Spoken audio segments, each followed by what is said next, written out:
Welcome back. On his first day back in office, President Trump granted a pardon or clemency to more than 1,500 people convicted of offenses related to the January 6, 2021 Capitol riot. This includes our next guest, but unlike others, she turned down her pardon. Her name is Pam Hemphill, and she joins me now.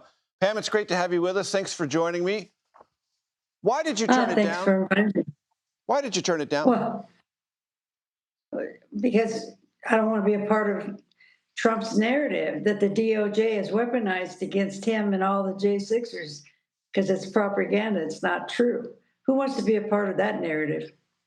Do you still consider yourself in any way part of the MAGA movement? No, absolutely not. No way. That's a cult. How were you drawn into it, and how did your perspectives on the 2020 election evolve? Well, they constantly gaslight you no matter what you ask them. Where can I get information about the election being stolen? And then, of course, everybody, admires Giuliani, and Giuliani wouldn't be out there lying. But they always gaslight you and say, oh, Pam, I don't care what you read out there. It's not true. They lie to you about everything.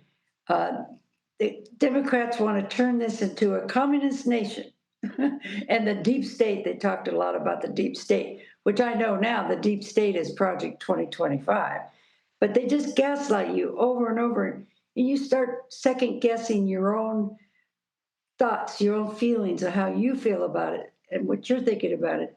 You start looking up to them and go, well, they're smarter than me. They know more. Just trust them. You got a letter recently from former Vice President Mike Pence. It read in part, your honorable decision, there it is. Oh, show it again, Pam. That's all right. Show it again. Speaks volumes about your commitment to the rule of law, and I wanted to pass along my genuine respect. How did that feel? Oh, well, at first I thought it might be something that just wanted me to donate to some kind of organization. So I thought, well, I don't even want to open it. I was going to tear it up. But I opened it. I thought, well, maybe it's a good cause. Let me see what they're wanting. And I looked at it and I said, this can't be real. So I gave it to my boyfriend. I said, look at this. This can't be real. It's not real. And he kept looking at it himself and looked at the envelope. And I was so excited. I couldn't hardly breathe. And he says, no, this is real. This is real. Then I started crying because it's been so hard to forgive myself for ever being there that day on January 6th. It's hard to forgive yourself. But it was like, I looked at it and I said, I think I can move on and I'm going the right direction. A part of me felt like it's okay to forgive myself now. I don't know how to put in words really. This man who was being threatened that day would say this to me. I love him dearly. It's quite a journey for you, Pam, this entire conversation we've been having. The MAGA world is sort of famous, possibly infamous, for turning on those who turn away from MAGA. Has that been your experience? Oh, I got the biggest smear campaign you could imagine. I didn't want to tell him I might come on your show because I already told him about CNN once, and they called CNN.